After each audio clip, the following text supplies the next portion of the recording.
Karibu sana msikilizaji wa 87.5 Radio Habari Njema na mtazamaji wa YouTube yetu ambayo ukiingia pale ukiandika tu Radio Habari Njema unatupata moja kwa moja.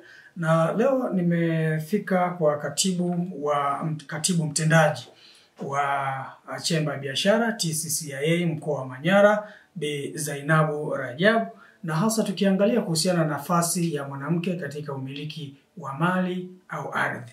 Na kubwa zaidi tunataka kujua wao wanafanya nini kama TCCIA na pia wanawasaidiaje wanawake katika swala zima la umiliki wa mali au ardhi au katika umiliki wa ufanyaji wa shughuli mbalimbali za uchumi. Karibu sana mtazamaji na msikilizaji, tuweze tukafuatilia kipindi hiki kizuri na mgeni wetu. Karibu sana mgeni wetu. Nashukuru kuwa kujumuika nanyi katika kipindi hiki. Kama nilivyotambulishwa, naitwa Zainabu Rajabu, ni katibu wa Chemba ya Biashara, Viwanda na Kilimo TCCIA mkoa wa Manyara. Chemba hii inafanya kazi kubwa ya kuweka mazingira bora ya kibiashara kwa kufanya shughuli mbalimbali ambazo zinawasaidia wafanyabiashara wakubwa, wakati, lakini pia na wadogo. Tukienda moja kwa moja, ni namna gani TCCIA tunawasaidia wanawake wajasiriamali hasa katika umiliki wa ardhi na namna ya kujikwamua kiuchumi. TCCIA tuna sera mbalimbali ikiwemo sera ya uhusishwaji, inaitwa Inclusion Strategy, inatusaidia namna gani wa kuwahudumia wafanyabiashara wa makundi yote. Na kwa sasa tumeweka nguvu kubwa zaidi kwa wanawake, vijana na watu wenye ulemavu, ambapo kupitia sera hii inatuongoza ni namna gani tuweze kuwajengea uwezo wanawake. Tumefanya shughuli kubwa ya kuwajengea uwezo wanawake kwa kuwapatia mafunzo mbalimbali ambayo yanawasaidia wao kuweza kujua haki zao za msingi, lakini kujua ile misingi ya kibiashara, namna gani ya kuboresha biashara zao na kuzifanya kwa uzuri zaidi. Lakini baada ya kuwapatia mafunzo haya, tukagundua kwamba wanawake hawa wanakabiliwa na changamoto ya mitaji.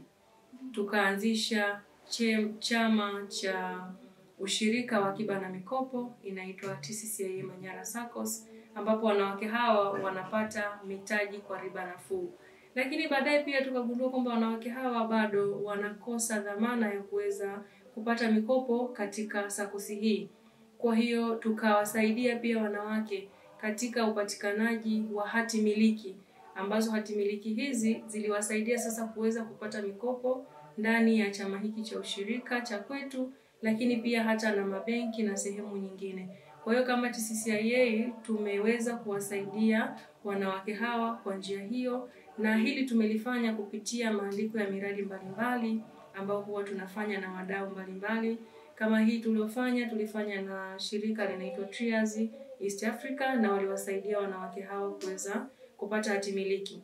Na ni kitu ambacho bado tunaendelea kuweza kutafuta miradi mingine ambayo tunaweza tukawasaidia wanawake hawa wakaweza kumiliki ardhi, lakini pia kujikwamua kiuchumi kwa kufanya shughuli mbalimbali. Kumekuwa na changamoto ya mila hizi zinazowazuia wanawake kumiliki mali au ardhi. Sasa kama TCCIA mmekuwa mkichukua hatua zipi hasa katika kuwasaidia wanawake hawa?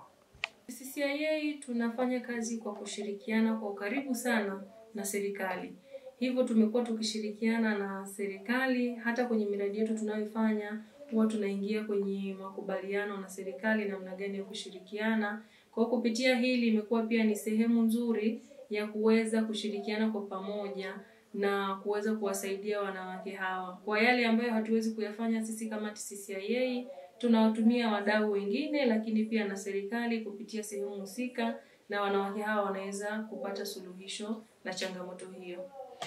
Mpaka sasa mna mikakati ipi ya kutoa hamasa kubwa na kuongeza uelewa wa wanawake katika kumiliki mali zao au hati zao za ardhi kwa ajili ya kujikwamua kiuchumi? Kwanza ni kuwasaidia wanawake hawa waweze kutambua haki zao za msingi. Kwa hiyo tunawapatia mafunzo ya wao kutambua haki zao na mafunzo pia ya uongozi.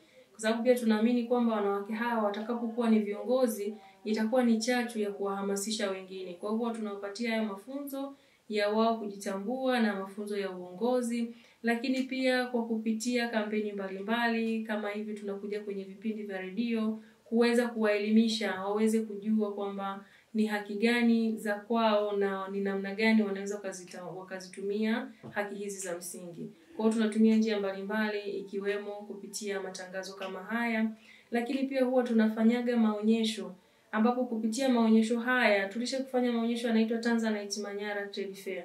Kupitia maonyesho haya wanakuja mamlaka mbalimbali ambazo zinakuja pale kutoa elimu. Wanawake hawa wanatambua, watu wa ardhi walikopo pale. Hata mwaka jana kuna wanawake ambao walipewa hati zao pale pale uwanjani Babati. Kwa hiyo ni sehemu nzuri ambayo pia wanaweza kupata elimu na kuweza kujua kwamba ni zipi haki zao ambazo wanaweza kuzitumia. Tumeandaa jukwaa la wanawake wajasiriamali, Women Business Forum, tutaifanya wilaya ya Hanang tarehe 25 mwezi wa 6. Ni sehemu ya wanawake kuja kukutana, kubadilishana mawazo na kujifunza. Ninachoweza kuwashauri ni kwamba tuanze pale pale ambapo tulipo, lakini kwa kuweka mipango mizuri, kwa kushirikiana na wadau mbalimbali ambao wanaweza kutupatia elimu kama hivi TCCIA. Unaweza ukapata elimu ambayo itakusaidia kuanza biashara yako na kuiendesha na mwisho wa siku ukaona manufaa mazuri.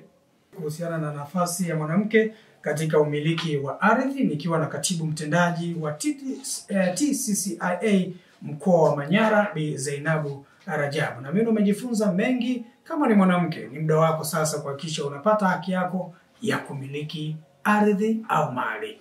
Mimi ni Jeston Kiwelo. Asante.